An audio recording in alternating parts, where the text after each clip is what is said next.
नमस्कार, आप देख रहे हैं व्यूअर्स 24 न्यूज़ और मैं हूं फैज़ आलम। इस वक्त हम मौजूद हैं मधुबनी के होटल जो एक रेस्टोरेंट है। आज इसकी ओपनिंग है और इस ओपनिंग में एक महान शख्सियत भी आए हुए हैं।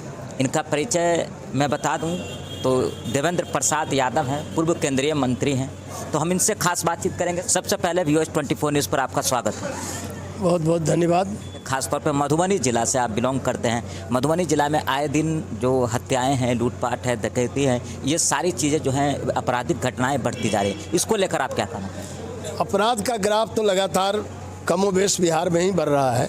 मधुबनी ज़िला चूँकि भारत नेपाल सीमा पर अवस्थित है यह ज़िला, इसीलिए यहाँ अपराध का ग्राफ बढ़ जाता है। चूँकि यहाँ जो प्रशासनिक महकमा है वो करीब करीब समय समय पर अपना रणनीति बदलते रहते हैं। यहाँ कोई ऐसा प्रशासन में कार्यालय नहीं मिलेगा जहाँ समझिए रिश्वत नहीं चलता हो।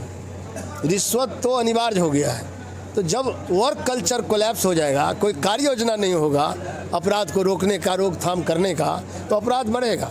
इसीलिए कि अपराध को रोकने के लिए इच्छा शक्ति चाहिए सरकार को। सरकार कहती है ज़रूर कि यह सरकार कहती है हमारा जीरो टॉलरेंस है अपराध पर, यानी क्राइम पर हम जीरो टॉलरेंस करते हैं, करप्शन पर भी जीरो टॉलरेंस करते हैं। लेकिन क्या हो रहा है, प्रैक्टिकल जो ज़मीनी हालात है उसको देखिएगा तो जस्ट विपरीत जा रहा है। हमने कह रहे हैं सरकार की मंशा नहीं, सरकार की नीयत है, मंशा भी है, लेकिन ज़मीन पर ये उतर नहीं पा रहा है।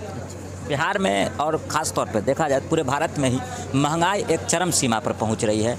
जो खाद्य पदार्थ है उसके भी दाम बढ़ रहे हैं, पेट्रोल डीजल के भी दाम बढ़ रहे हैं। तो क्या कहना चाहेंगे जिस तरीके से महंगाई बढ़ रही है? पेट्रोल डीजल का जहाँ तक सवाल है, अभी जीएसटी पेट्रोल डीजल में नहीं है, सभी सामानों पर जीएसटी है।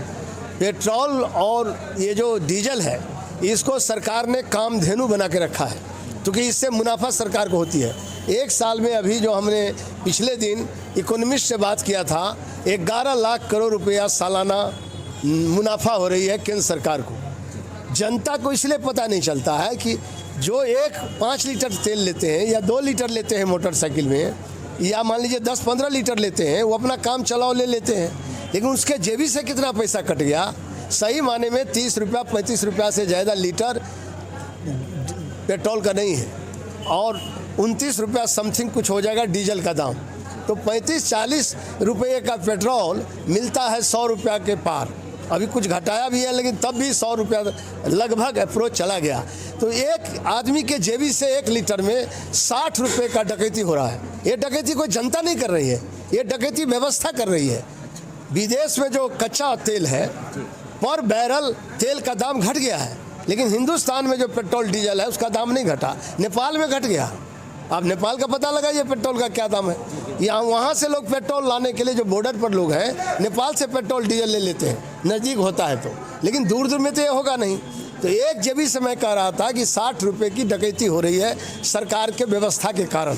तो अब अंदाज करिए कि जिसको ज़्यादा तेल लेना होगा तो कितनी डकैती शब्द का मैं इसलिए इस्तेमाल कर रहा हूँ कि सरकार का जब विदेश जो बैरल है, विदेश में कच्चा तेल क्रूड ऑयल जब कम दाम पर मिलता है तो यहाँ भी कम दाम पर देना चाहिए। सरकार को कस्टम ड्यूटी, जो कि सेंट्रल सरकार का कस्टम ड्यूटी इस पर लगा हुआ है, ये जो 60 रुपया है उसमें 3 टैक्स है। कस्टम ड्यूटी, राज्य सरकार का वैट, और वैट के बाद सेल्स जो टैक्स होता है, 3 टैक्स लगा हुआ है डीजल और पेट्रोल पर। लेकिन जीएसटी नहीं लगा रहा है। सब सामान पर जीएसटी है सामान्यकरण का, चलो जो जीएसटी का मामला है, लेकिन यहाँ जीएसटी नहीं है पेट्रोल डीजल में। इसी कारण पेट्रोल डीजल हमेशा बढ़ता रहता है। अभी चुनाव है 5 राज्यों में, थोड़ा सा घटा है 10 रुपया 12 रुपया, जो भी घटा हो, क्योंकि 5 राज्यों के चुनाव का एटमॉस्फेयर देखकर। अच्छा, आपके हिसाब से अभी क्या लग रहा है, जिस तरह से उत्तर प्रदेश में चुनाव होने वाला है, इसको लेकर आप क्या कहेंगे? कौन सी पार्टी की सरकार वहाँ बननी है इस बार? उत्तर प्रदेश में अभी क्लाउडेड सिचुएशन है, कुहासा लगा हुआ है, इसलिए क्लियर नहीं है कि क्या होगा। घमासान हो रहा है, लेकिन उत्तर प्रदेश अभी की स्थिति में, मेरे व्यक्तिगत जो मुझको इन्फॉर्मेशन है उसके अनुसार से अभी क्लाउडेड सिचुएशन, अभी कोई क्लियर नहीं है क्या होगा।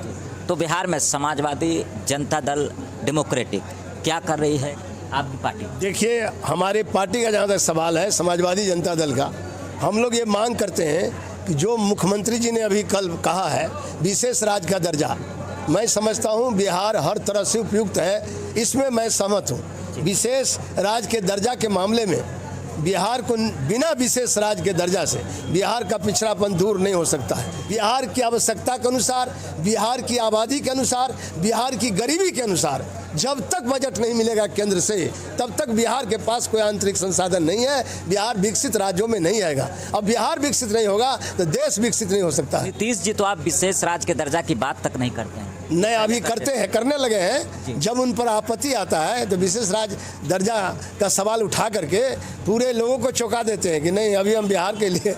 जो निजी कंपनी है उन्होंने अपने टैरिफ प्लान को बढ़ा दिया है। बीएसएनएल कहीं ना कहीं घाटे में, आपको क्या लगता है, क्या कहना चाहेंगे? बीएसएनएल को देखिए अब बहुत पीछे छोड़ दिया है लोग। सरकारी जो भी उपक्रम है, पब्लिक अंडरटेकिंग है बीएसएनएल, सरकारी उपक्रम इसको कहिए या लोक उपक्रम कह सकते हैं।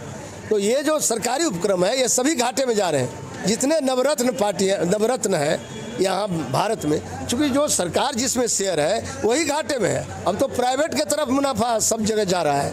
निजीकरण हो गया ना देश में, प्राइवेटेशन हो गया, निजीकरण हो गया, तो जो सरकारी महकमा है वो घाटे में दिखाया जा रहा है और देश तो बीच में क्या जा रहा है, पूरी तरह देश बिक जाएगा।